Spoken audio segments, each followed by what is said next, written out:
The training hall stretched wide and tall, big enough to hold 300 students at once. Metal walls reflected the bright lights from above. Young warriors from 40 different worlds stood in neat rows, wearing the gray uniforms of the Galactic Academy. They came from planets with different gravities, different atmospheres, different ideas about what strength meant. Kang Do-hyun stood in the third row, his posture straight and perfect. At 19 years old, he was one of only 5 humans at the entire academy. His black hair was cut military short. His dark eyes watched the instructor with complete focus. Every movement he made was controlled and precise, the way his father had taught him before the accident that took his life. The academy floated in space, orbiting a dead moon far from any sun. Through the windows, stars shone cold and distant. Earth was weeks away through the quantum gates. Do-hyun thought about home sometimes, but not often. He had a mission here.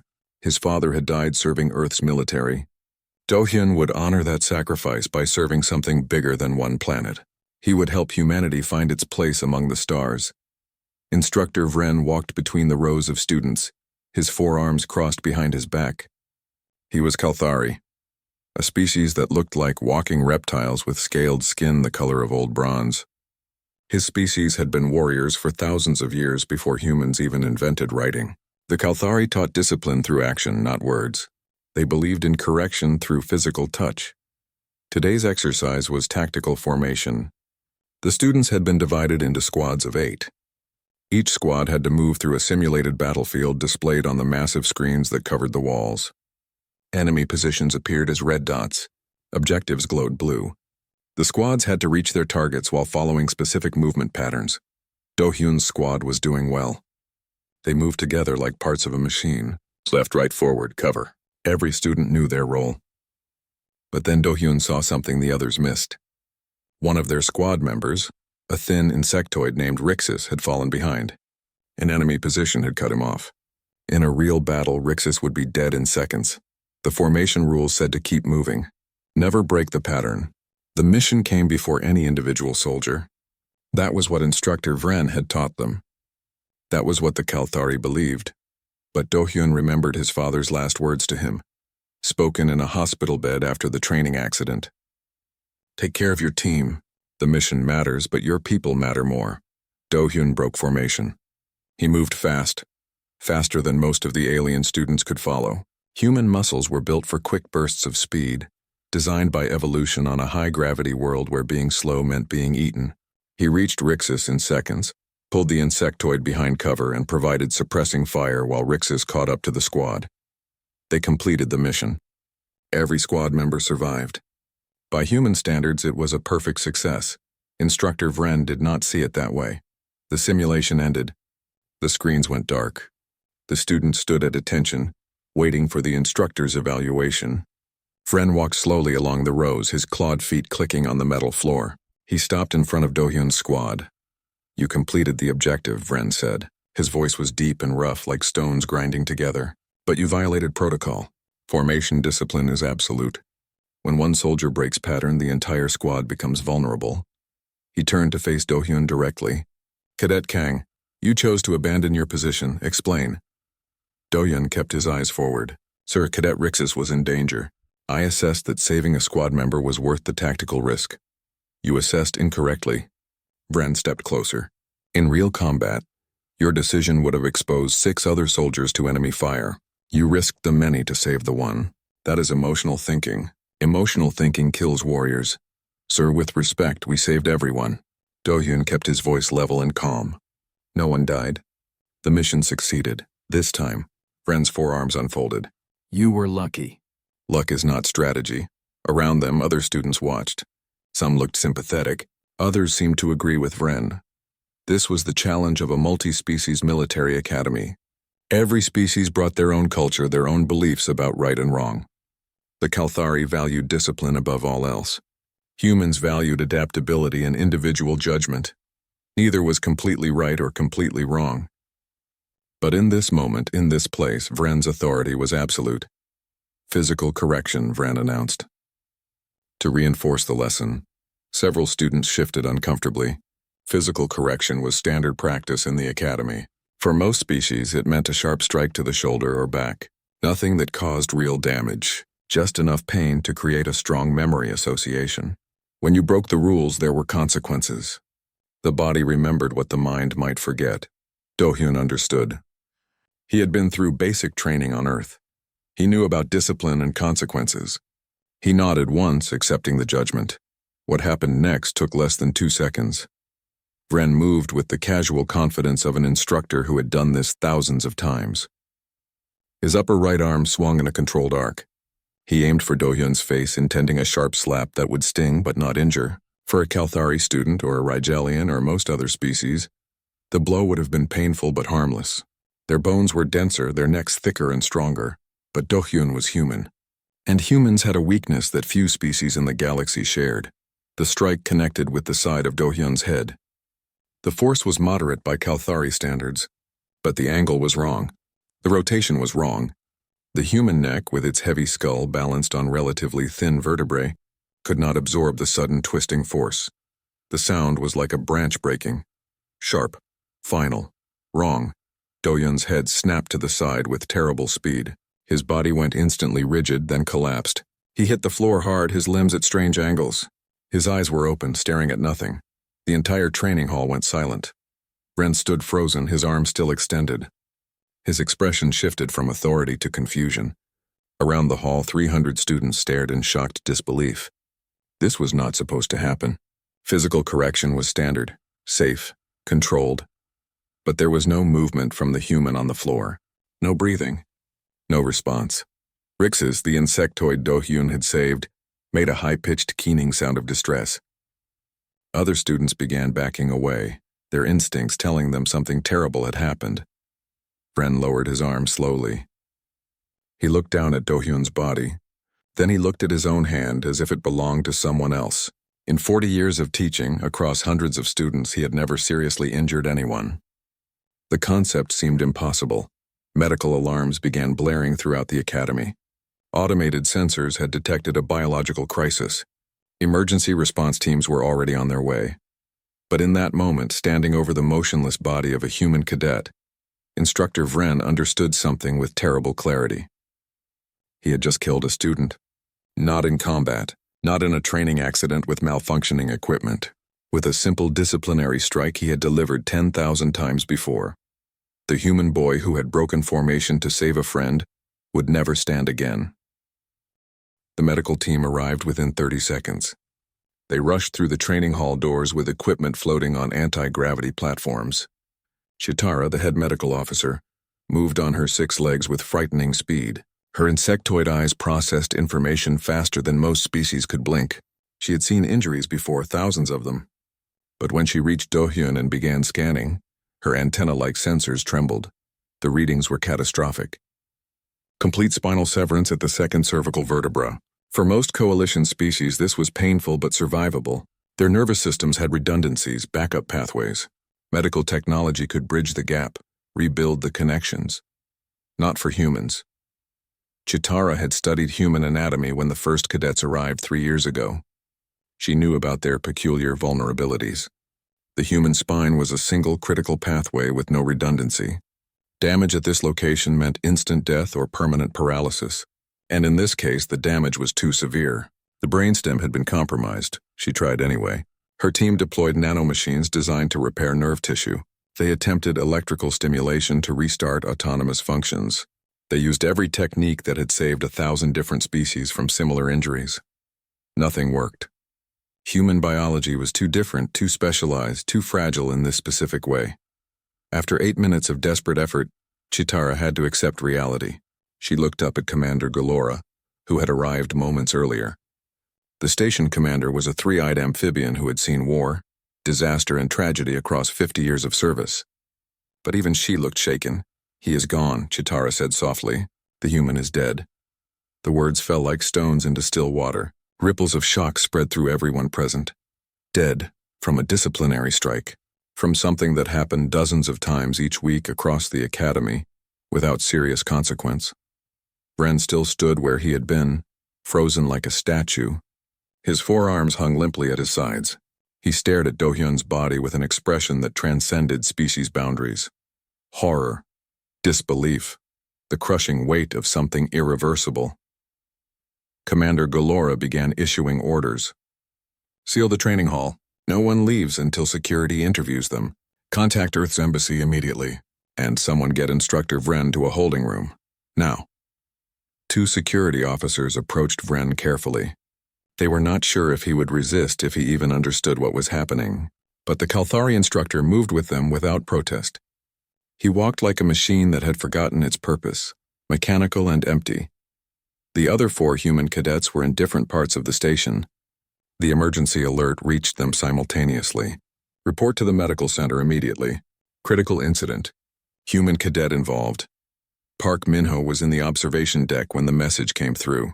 He was Do-Hyun's roommate, his closest friend. They had trained together on Earth before applying to the academy. When Do-Hyun's application was accepted, Minho had applied too. They had promised each other they would watch each other's backs. Minho ran. He pushed past slower alien students, taking corridors and shortcuts most species did not know existed. Humans were fast in short bursts, and fear made him faster. He burst into the medical center, still breathing hard. That was when he saw the body on the table. Do-Hyun's body. The awkward angle of his neck. The absolute stillness that could only mean one thing. Minho stopped breathing. The world seemed to tilt sideways. He had seen death before. His own brother had died in a transport accident when they were children. But this was different. This was Do-Hyun, who had been alive and laughing at breakfast just 4 hours ago. Do-Hyun, who never gave up, who believed humans could make a difference among the stars. What happened? Minho's voice came out flat and cold. Chitara explained. A disciplinary strike during training. An unfortunate combination of angle, force, and human anatomical vulnerability. An accident that no one could have predicted. Except that was a lie, and Minho knew it. Yoon Hana arrived next. She was the only female human cadet. A tactical genius who had scored higher than anyone else in her class. She looked at Do-Hyun's body, then at the medical officer, then at Minho. Her face showed nothing. But her hands curled into fists so tight that her knuckles went white. Kim Tae-yang and Lee Dae-hyun came together. Both of them stopped at the entrance when they saw what lay on the table. Tae-yang, the engineering specialist, started calculating angles and forces out loud. It was how he processed shock, by turning emotion into mathematics. Dae-hyun, the communications officer, simply closed his eyes and whispered something in Korean that sounded like a prayer. Commander Galora approached the 5 remaining humans carefully. She knew this was dangerous territory. Humans were emotional creatures, prone to violence when grieving. The security files had warned about this. I am deeply sorry for your loss, Galora said. This was a tragic accident. Instructor Vren has been detained pending a full investigation. We will conduct a review board immediately. Your academy training is suspended until further notice. We will arrange transport back to Earth if you wish. Minho turned to look at the commander. His face was completely blank. When he spoke, his voice was quiet but carried across the entire room. You don't understand what you've done. Galora's 3 eyes blinked in sequence. I understand that a cadet has died. It is terrible. But accidents happen in training. Surely you realize that Instructor Vren did not intend this outcome. Intent doesn't matter, Hana said. Her voice was sharp as broken glass. He killed a human through negligence. That demands justice. Justice will be served, Galora promised. The review board will determine if any protocols were violated. If Instructor Vren is found to have acted improperly, he will face consequences. Consequences, Minho repeated. He laughed, but there was no humor in it. You think this can be handled with a review board? With protocol evaluation? That is how the coalition handles such matters, Galora said, her tone becoming slightly defensive. We have procedures for accidents during training. They have served us well for centuries. Minho looked at her for a long moment. Then he pulled out his communication device and began recording a message to Earth. The other 3 human cadets watched him, their faces reflecting the same cold understanding. They were about to see the difference between coalition justice and human justice. On Earth, the message arrived at the Defense Council within minutes. It was marked Priority Alpha, highest urgency. The council members were pulled from meetings, from sleep, from family dinners. They gathered in the Situation Room to watch the message from Cadet Park Minho. The video showed Do-Hyun's body. It showed the medical readouts. It showed Minho's face as he explained what had happened in simple, clear terms. A human cadet had been killed by an alien instructor using standard disciplinary methods. The coalition was calling it an accident. No criminal charges were being considered. Minho's final words were delivered directly to the camera. They don't think anyone is responsible. They think this can be handled with paperwork and policy review. They don't understand that they just killed one of us. They need to understand. The Defense Council chamber was silent for 30 seconds after the message ended. Then General Huang, the highest-ranking military officer in Korea, spoke. Draft a response. Earth's position is as follows. We invoke Article 7 of the Treaty of Cooperation. Concurrent jurisdiction applies. We demand immediate extradition of the instructor to face trial under Earth law. And until this matter is resolved, all human personnel are to be recalled from Coalition space immediately. General, one of the civilian council members objected. That would effectively end our participation in the Coalition. We would be isolating ourselves. Then they should not have killed our son, General Huang said softly. Draft the message. 6 hours later, the Galactic Coalition received Earth's official response. It was short and absolute. The instructor would be extradited, or humanity would withdraw completely from all Coalition agreements. The Coalition leadership was baffled. How could humans react so extremely to an accident? Yes, the death was unfortunate, but these things happened. Instructor Vren had acted within accepted protocols. To criminalize him would be to criminalize standard practice across hundreds of worlds. They refused Earth's demand. Earth's response came within an hour. Then we withdraw. Every human in Coalition space received orders to return home immediately. Trade agreements were suspended. The quantum gate connecting Sol system to the greater galaxy began shutting down. Within 72 hours, humanity had completely isolated itself.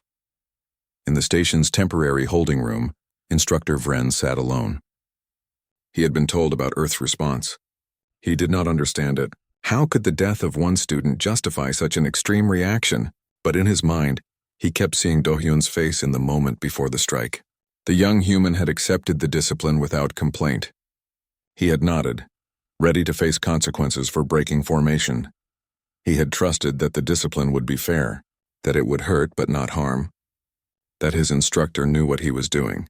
That trust had killed him. For the first time in his life, Vren understood that following procedure was not the same as doing right. And he was beginning to suspect that humans understood something about responsibility that the Coalition had forgotten. 15 years earlier, a Coalition science vessel had detected strange signals coming from a yellow star in an unexplored region of the galaxy. Radio waves carrying information, quantum fluctuations that suggested experimental faster-than-light communication attempts, the signatures of a species that had discovered advanced technology. The vessel approached cautiously. First contact was always dangerous. Some species reacted with violence when they discovered they were not alone in the universe. Others collapsed into despair or religious crisis. The Coalition had protocols for managing these situations refined over thousands of first contacts. But when they analyzed the planet these signals came from, the scientists aboard the ship became concerned. The world registered as a Class 12 death world, one of the most hostile planetary environments ever catalogued. The gravity was crushing, more than twice what most Coalition species considered comfortable. The atmosphere contained oxygen at levels that would be toxic to many species.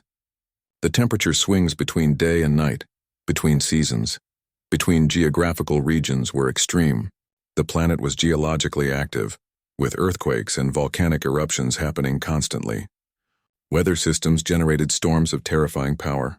Most disturbing was the biological survey. The planet was covered in life, but nearly all of it was designed to kill. Predators hunted everywhere. Plants produced toxins deadly to most known biology. Microscopic organisms were so aggressive that Coalition scientists estimated they would overwhelm most alien immune systems within hours of exposure.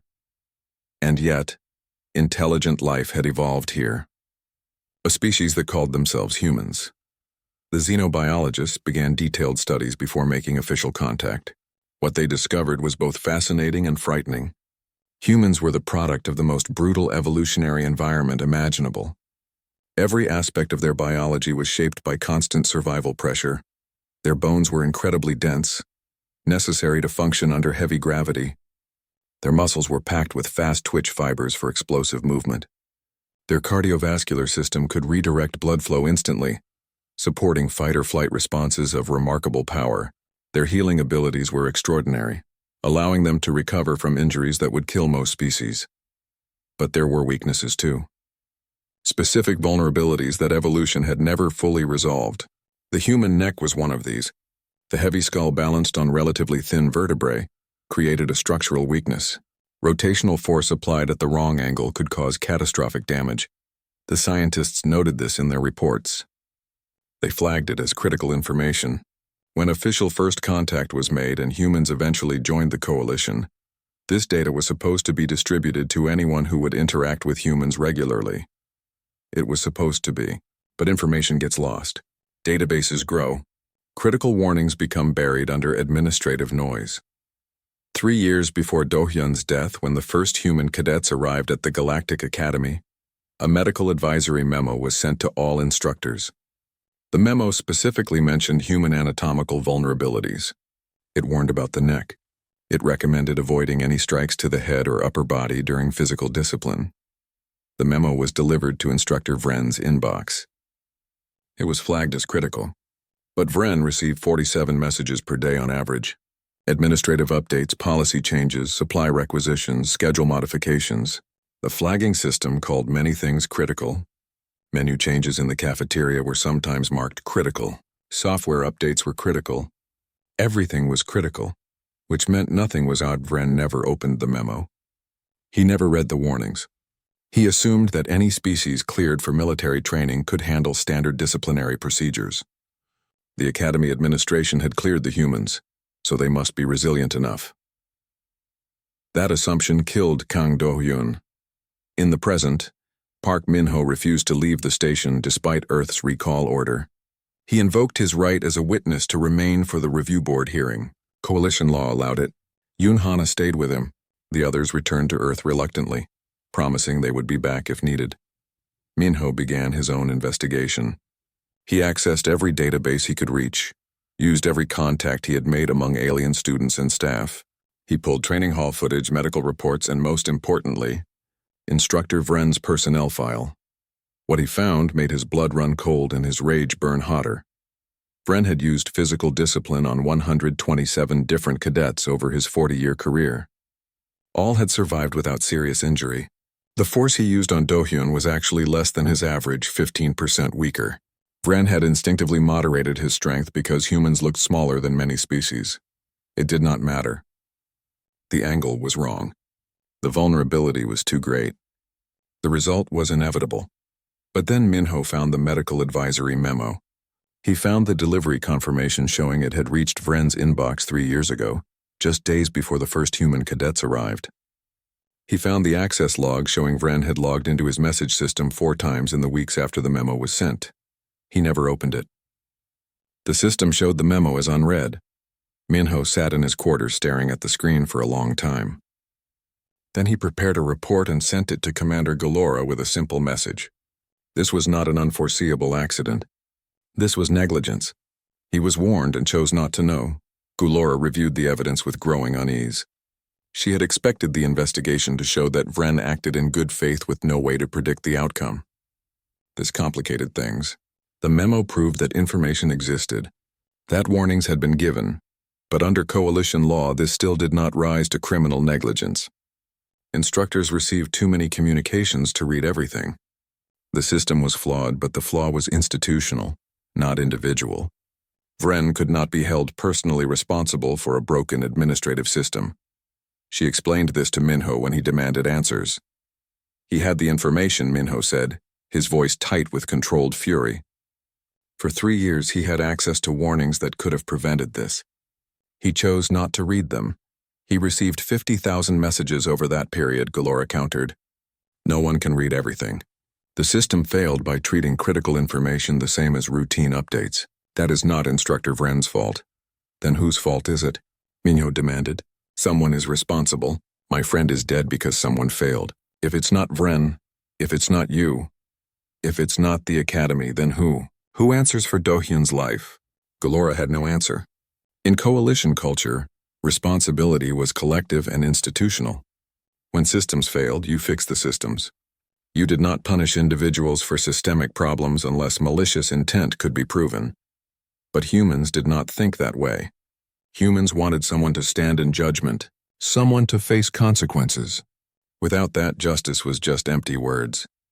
Minho sent his findings to Earth.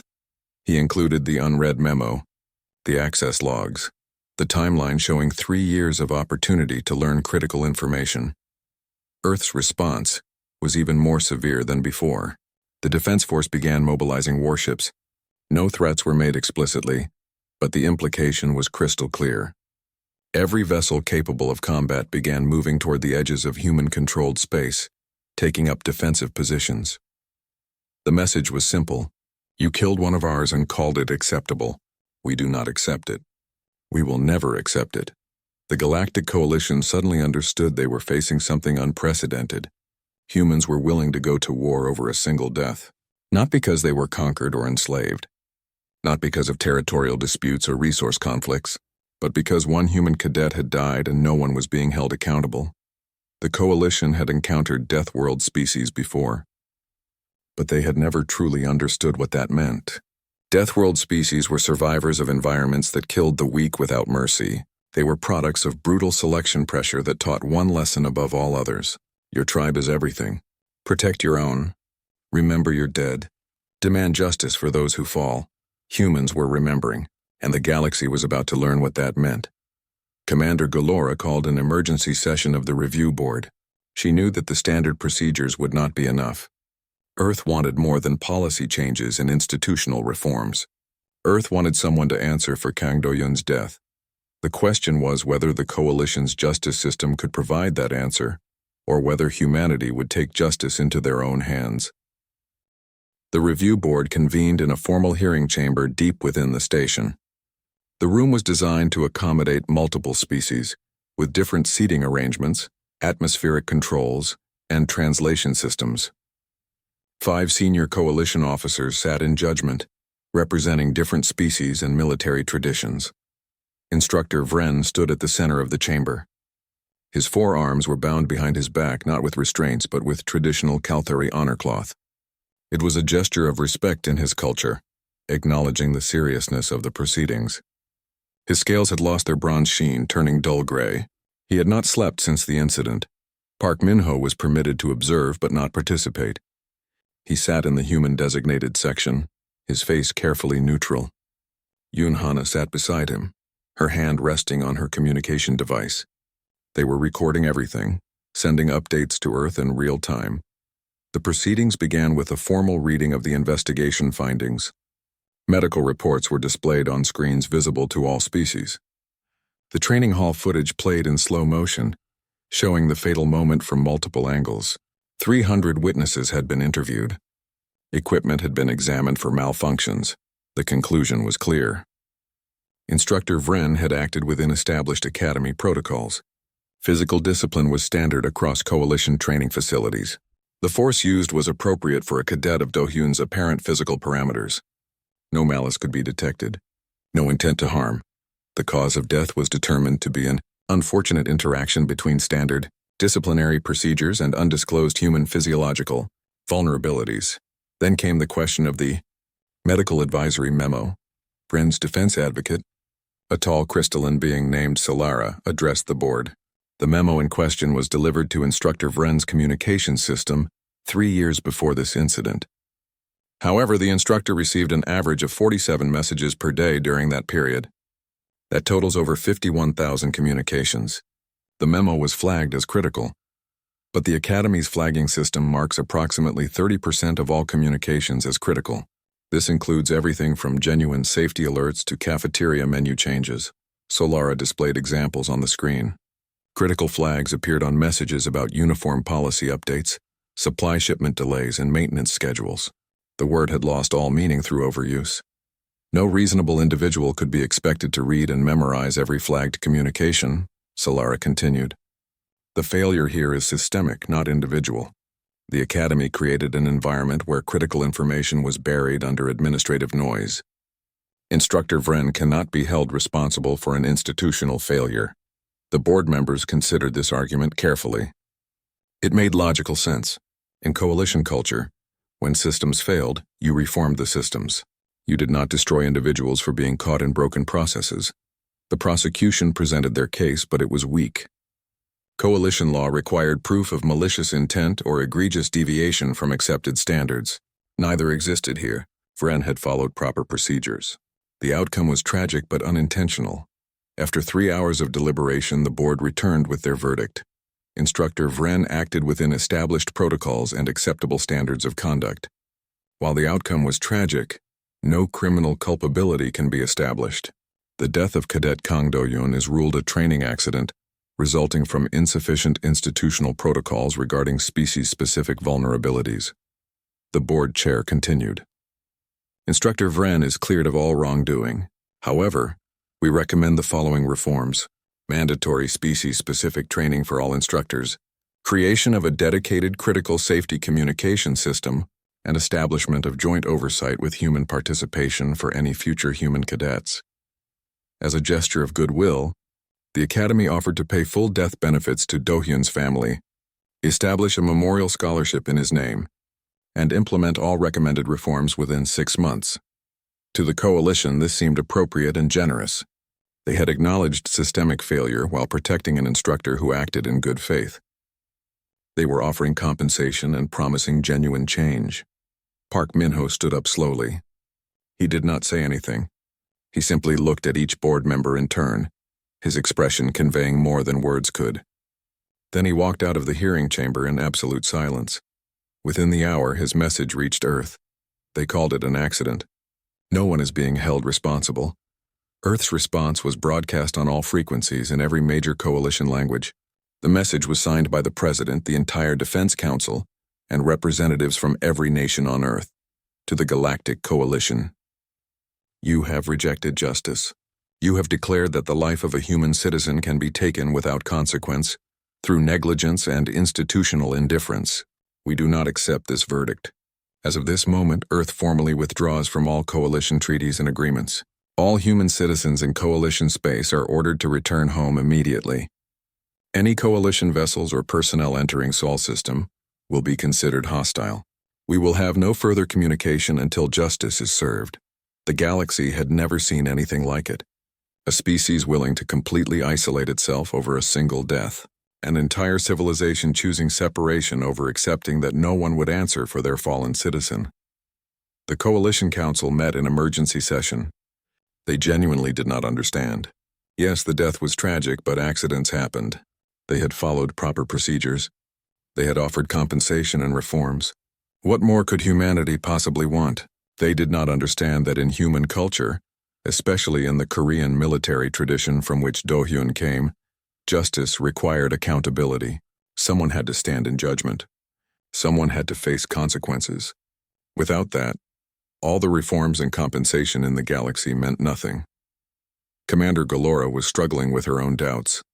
She had followed coalition law perfectly. The review board had been fair and thorough. But something felt wrong.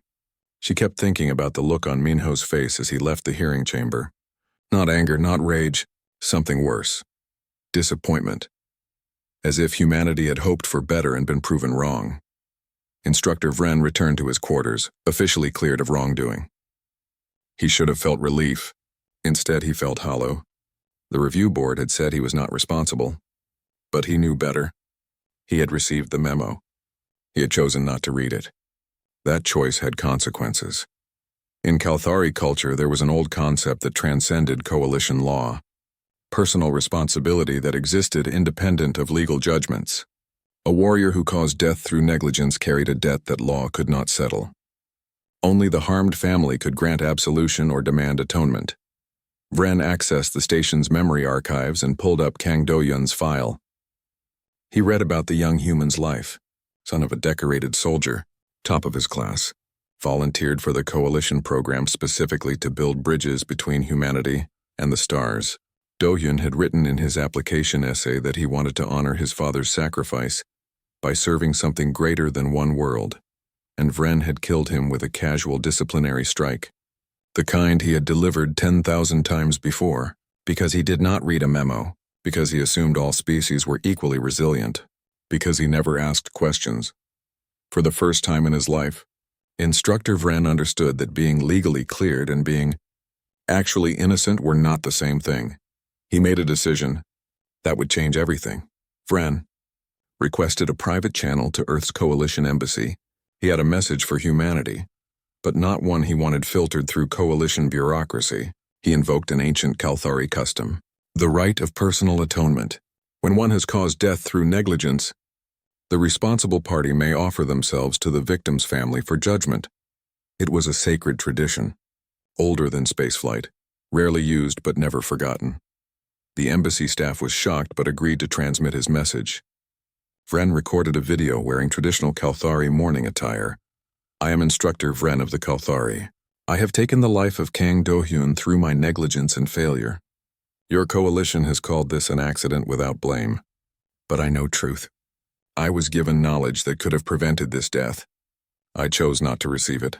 That choice killed your son, your brother, your student. I invoke the right of personal judgment. I surrender myself to the family of Kang Do-hyun and to the laws of Earth. I will travel to your world and submit to whatever justice you require. I do this not because your leaders demand it, but because it is correct. A life was taken. I am responsible. I must answer. The message went viral on Earth within hours. For the first time since Do-hyun's death, the overwhelming rage began to shift. Here was something the Coalition Review Board had not provided. Acknowledgement of personal responsibility, not hiding behind procedures and systems, not claiming it was just an unfortunate accident, one being saying, I am responsible. I must answer. Kang Yoonji sat in her small apartment in Busan, staring at the video message from Instructor Vren. She had watched it 7 times now, trying to understand the alien creature who was taking responsibility for her son's death. She was a widow. Her husband had died in a military training accident when Do-hyun was only 12. Her daughter Nari was 16 now and sitting beside her, also watching the video with wide eyes. What does it mean? Nari asked. That he surrenders himself? It means he is willing to face judgment under our law, Yoonji said quietly. He is offering himself to be tried for your brother's death. Can we refuse? Nari's voice was tight. Can we just tell him no, that it doesn't matter? Yoonji looked at her daughter for a long moment. Would that honor your brother? Would that be what Do-hyun wanted? Nari had no answer. The media was demanding a response. Government officials were calling. Legal experts were debating on every news channel. What should Earth do? Accept the surrender, refuse it? What kind of trial could be fair for an alien who acted according to his culture's norms? After 24 hours of consideration, Kang Yoonji issued a brief statement. We accept Instructor Vren's surrender. He will face trial under Korean military law for negligent manslaughter. We request that the trial be public and broadcast to both Earth and the Coalition. Let all species see what accountability looks like. The Coalition faced an unprecedented crisis. Under their law, member species could not extradite citizens for acts committed in Coalition space. But Earth was no longer a member. More critically, Vren was not invoking Coalition law. He was invoking Kalthari cultural law, which superseded governmental authority for matters of personal honor. If the Coalition tried to stop him, they would be violating the cultural sovereignty of one of their founding species. But if they allowed him to go, they would be implicitly accepting that Coalition justice was insufficient. After emergency consultations, the Coalition Council made their decision. Vren would be permitted to travel to Earth. However, Coalition observers would be present at the trial. They reserved the right to not recognize any verdict involving execution or permanent harm. Earth's response was brief. You have no authority to set conditions, but your observers will be permitted to watch. The human transport vessel EDS Seoul docked at the station 2 weeks later. Instructor Vren boarded without resistance. Also aboard were Park Min-ho and Yoon Hana, finally returning home to testify at the trial. The journey to Earth took 7 days through quantum gates and normal space. The crew treated Vren with cold professionalism. No abuse, but no kindness either. He was fed, given quarters, and left alone. On the 3rd day, Park Min-ho sought him out. They sat in the observation deck watching the stars stream past as the ship traveled. Why? Min-ho asked finally. You were cleared. You could have walked away. Vren was silent for a long time. In my culture, we have a saying, The law speaks to the state, but honor speaks to the soul. Your coalition found no crime. But I know what I am. I am one who killed through willful ignorance. That cannot be unnamed. You'll be convicted, Minho said. You know that, right? Korean military law is strict about negligence. You could spend 20 years in prison. Yes, Vren replied simply. That is justice. Minho studied the alien instructor carefully. You really believe that? You're not doing this for show or politics. You actually think you deserve punishment? I caused death through choosing not to know, Vren said. That deserves consequence. What I think I deserve is irrelevant. What is right is what matters. They sat in silence for a while. Finally, Minho said something that surprised both of them. Do-hyun would have respected this. He believed people could change. That understanding could replace ignorance. The EDS Seoul arrived at Earth's Incheon military spaceport 3 days later. Vren was taken into custody by the Korean Defense Force. He was treated as a high-profile prisoner, held in a secure facility, but not mistreated. The Korean military had rules about the treatment of prisoners, and they followed them precisely. The trial was scheduled to begin in 2 weeks. It would be conducted in a military tribunal chamber in Seoul, but with special accommodations for interstellar significance. Media from across Earth and coalition space would be present. An estimated 40 billion humans would watch. In coalition space, 200 billion sentients tuned in, curious about this primitive human concept of personal justice. During those 2 weeks, something unexpected began happening on Earth. Public opinion started to shift. Yes, there was still anger at the coalition. But Vren's voluntary surrender had made an impact. He had done something no coalition official had. Acknowledged personal responsibility and accepted consequences. People began comparing him favorably to politicians, corporate executives, and others who hid behind institutions and procedures when their failures caused harm. Here was someone who said, I am responsible, and meant it. The trial began on a cold Monday morning. The courtroom was packed with observers, media, and officials from dozens of nations. 3 judges presided, highly respected military legal experts with experience in complex cases. Vren stood in the defendant's section, wearing simple gray clothing provided by the facility. His forearms were unbound now. He had declined coalition legal representation and instead accepted a human defense attorney. Captain Seo Ji-won, known for handling difficult cases with integrity. The charges were read. Negligent homicide resulting in death of a subordinate, failure to adhere to documented safety protocols, and conduct unbecoming of an instructor. If convicted on all counts, he faced up to 25 years in prison. The prosecutor, Major Im Hyerin, presented a methodical case. She walked through evidence step by step. The unread memo, the 3 years of opportunity to learn about human vulnerabilities, testimony from other instructors who had read their species briefs, the predictable result of the fatal strike given human anatomy. The most damaging moment came when she displayed a simple timeline. Memo sent, humans arrive. 3 years pass. Do-hyun dies 3 years, Major Im said, letting the words hang in the air. For 3 years, Instructor Vren had information that would have prevented this death. 3 years of choosing not to know. Captain Seo Ji-won did not try to deny the facts. Instead, she presented a different narrative. She called expert witnesses who testified about the overwhelming administrative burden on Academy instructors, 50,000 messages over 3 years, the broken flagging system, the institutional failure that treated life or death information the same as routine notices. My client was negligent, Seo admitted in her closing argument. But he was negligent within a system designed to create negligence. The real question is not whether Instructor Vren failed, he did. The question is whether he is being held responsible while the system that enabled his failure escapes judgment. But then she said something that surprised everyone. However, there is one thing my client did that no one else has done. He stood up and said, I am responsible. He crossed the galaxy to face consequences. Whatever punishment you decide, he has already done more than the entire Galactic Coalition. He has acknowledged that Kang Do-hyun's life mattered enough to demand accountability. The judges deliberated for 2 days. When they returned, the courtroom fell absolutely silent. The charge of negligent homicide, guilty. On the charge of failure to adhere to documented safety protocols, guilty. On me. The charge of conduct unbecoming of an instructor, guilty. Vren accepted the verdict without reaction, the chief judge continued. However, this tribunal recognizes several mitigating factors. The defendant voluntarily surrendered himself to jurisdiction. He has shown genuine remorse and understanding of his failure. He has cooperated fully with these proceedings. And critically, he has demonstrated more accountability than any other party involved in this tragedy.